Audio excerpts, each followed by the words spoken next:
Welcome to Savvy Business, Life Unscripted, with your host, Christina Rivera, where our guests share their wisdom and valuable business tips, empowering our audience to expand their personal potential. Hi, Keritan Shelby. Welcome to Savvy Broadcasting, Life Unscripted. I'm so grateful here to have you this wonderful Saturday afternoon.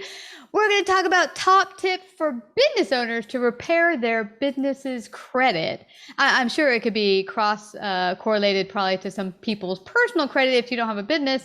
But I love having you on here because, as I told you just before we hit the go button, that I used to be in the credit and collections world, helping businesses clear up their AR and get it back into swing, and thereby also help clear their credit. But share with our audience, how did you get into this? You said it was kind of an accident. It wasn't Yeah, I'd love to hear. Yeah. It wasn't a predetermined thing that hey, whenever I get done with school or whatever, I'm going to do credit repair. No. So I got into business in general in 2018 because just like almost everybody else, I got tired of doing a 9-to-5. I still work my full-time job too, but I wanted to achieve a financial freedom so I can be able to do anything I want whenever I want to. Yeah. And all the things so the first book I read was Rich Dad Poor Dad, and that is what set me down this journey to pretty much open up my mind to figure out what all I can do besides to earn some passive income on the side while I'm working my job. So my first thing was real estate. I got started in real estate in 2018 by paying $30,000 to join this guru program. Wow. So that kind of got me on the business credit route. So stick with it. It's going to be an interesting story. So, it was I'm going to skip a whole lot of things, but I'm going to just get right to the point. So the way I joined that, I took a loan out my 401k. So I got started working in 2017, and I joined in 2018. So I had saved up. I was going down a frugal path of trying to save up as much as I possibly can in order to go walk away or just retire at 40, that time type of thing. But I maxed out my credit cards, and I took on my 401k to join that program. And then they introduced the concept of business credit. So with me, I'm fascinated with credit cards. So I have about 50 credit cards. Because I like to do travel hacking and credit card churning to get points and all that things, to do all kinds of stuff. So I'm fascinated about the perks of it. So I use it responsibly. So they talk about business credit. I'm like, okay, I want to learn this instead of paying them to teach me. So I went down that route of the real business credit, which is building the business's credit reports. That's the no personal guarantee thing, because they preach the concept of moving your debt from the personal side to your business's debt. So we can get off your personal credit, and your score shoot up, so all the utilization is gone, then you'll be able to apply for more things. Awesome. So did that, but then I figured out very quickly that with the no PG, no personal guarantee, no personal credit check accounts, a business might report 1 month, then they'll stop reporting the next. How do you move your personal debt over to your business? So it's a concept it's a few things you can do. You could refinance the debt, because if you do your books a certain way, if you get everything classified correctly, and that way you don't pierce the corporate veil, that way you don't commingle funds between your personal side and the business side, you could even refinance some debt from the business side to pay for the personal expenses that you use in order to start the business. Because I've done that for every business that I had. I had to use my personal debt to start it up, but I will make sure that I classify everything that way I don't commingle funds. Then some people do what's called manufactured spending, where it's a whole ton of things, but we could go on for hours. I'm sure. I can. Yeah, you can. Wow. Well, let's just start with the top tip for business repair. Because let's say a business is listening in, they're like, "Oh my God, my credit is just disaster. I've totally trashed it. What do I even do to get out of this?" So, whenever we talk about business repair, I want to start off with the business credit. So businesses has its own credit report. Some people don't know that, and it's with business credit reporting agencies, and that's with Dun & Bradstreet, Experian Business, and Equifax Business. And they have some more small accounts out there, but those are three major ones. So looking at those businesses' credit reports, you should do that very frequently. Sometimes you have to pay, or you can sign up for some free services to do so. But on there, you can look at that, because whenever you apply for certain accounts, I like to call them vendor accounts, with not with the big banks. Some small banks have their own internal scoring system too. Mhm. So they'll pull from these vendors as well, the business credit reporting agencies as well. But looking at those reports is the first thing that you should do. That way you can know, like, whenever you apply for something, what company is looking at whenever they pull the business report. Mhm. Now, whenever you apply for bank loans, major business credit cards, whenever I say major, I mean from like Chase, American Express, any of those big banks, they're going to require you as the business owner to personally guarantee that account, especially if it's a startup business. Yeah. So you need to make sure your personal credit report is in tip-top shape. So if you have, like on my Instagram account, I'll go over like the perfect way to structure your personal credit profile. Mhm. And on there, your person, like having a 680 FICO credit score gets your foot in the door.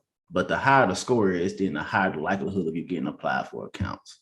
Yeah. Now I'll stop there because I can go on for days. Yeah.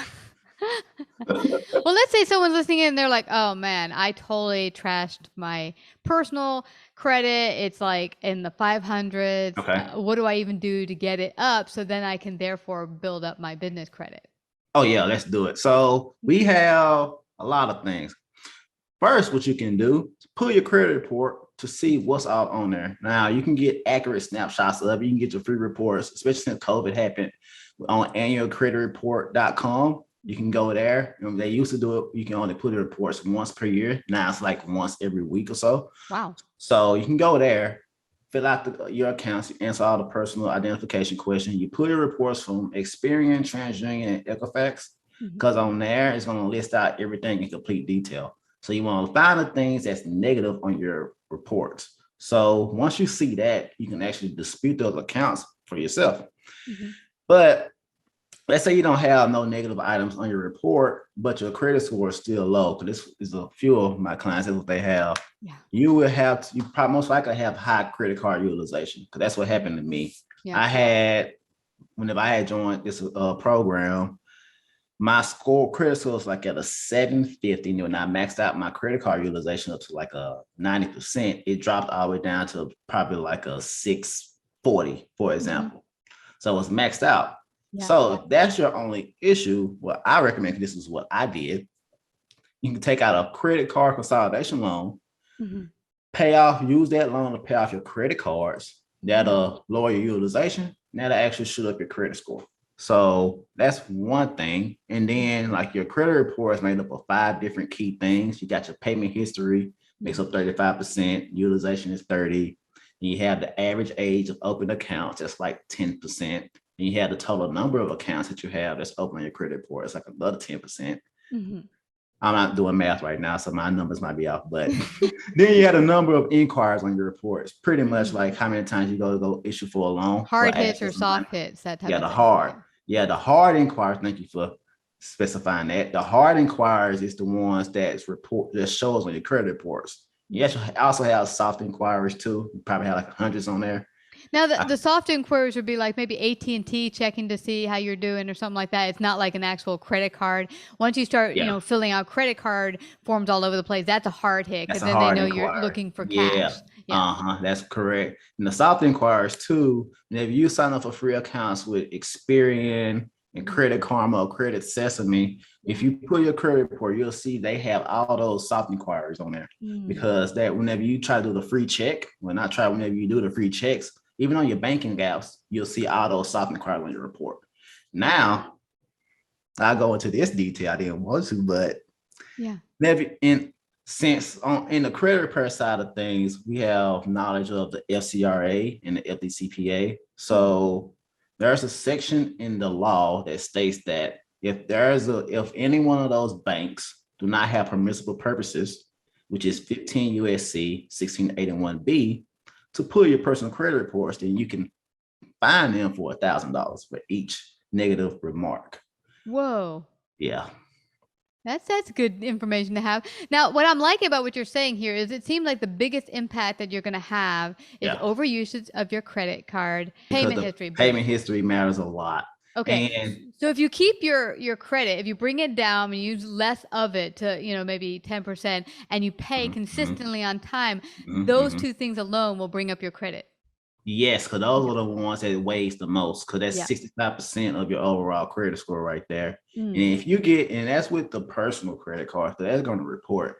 If you get business credit cards, they don't report utilization to your personal credit reports unless unless you get Discover and Capital One business credit cards, because they report the utilization to your personal credit reports. Now, can I ask you something? If you get a business credit card and say, you get a loan on your business side, can you use Okay. that to pay your personal, bring down thereby all of your credit in your personal, and then just pay off that one loan for your business, and then both sides will look good?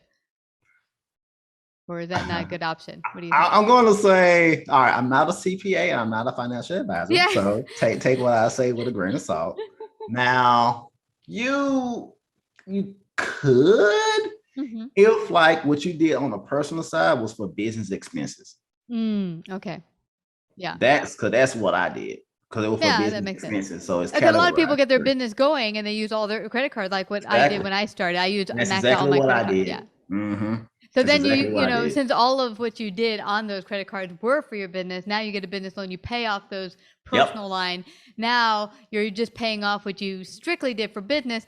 Now, do you know anything about the back end, like say LLC incorporated, how that works with reporting and all that stuff? Well, yeah, I'm not too familiar with that. Like how it be categorized differently if you are incorporate or a corporation or just an LLC. Yeah, I'm not That's familiar just with tax. either side. I was operating as a DBA forever and just switched over to LLC, but I'm very unfamiliar with Okay. the different types of and what they mean and all that stuff. Well, from a business credit standpoint, it don't really matter. That only matters when it comes to the tax side. So maybe you get ready to file the taxes. So yeah, you got the LLCs. You can be taxed as an S corp or a sole proprietorship, and then you have like the C corporations, and you have trusts. Trust is a whole nother ball game we'll talk about, but yeah, Yeah. but that's just for the taxation side. It don't really matter, because you can even get business credit cards as a sole proprietorship.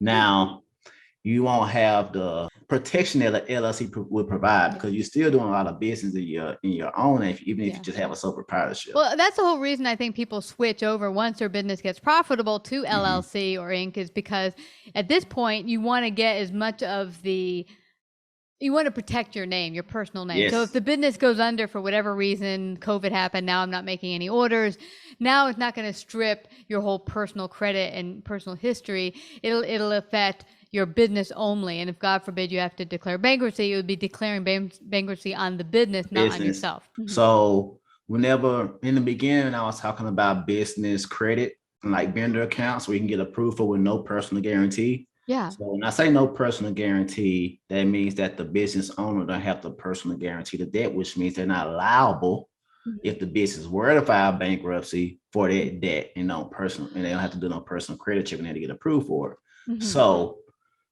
the only thing like a startup can get approved for no personal guarantee is these vendor accounts, like with Quill, Uline, Granger, some Amazon accounts, some Lowe's or Home Depot stores, and even some gas cards.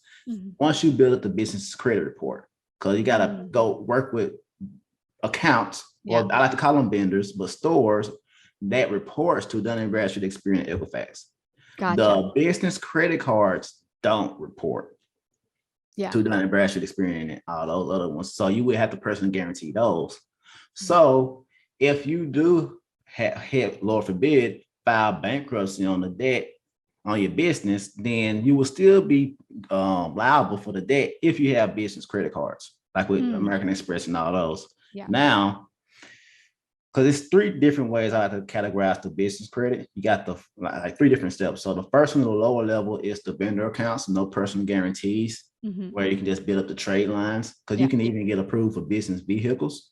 And just using the business's credit profile in the EIN, if you got strong on those trade lines reporting. Then you have the second level, which if you got good personal credit, you can get approved for business credit cards. Then the highest one is corporate.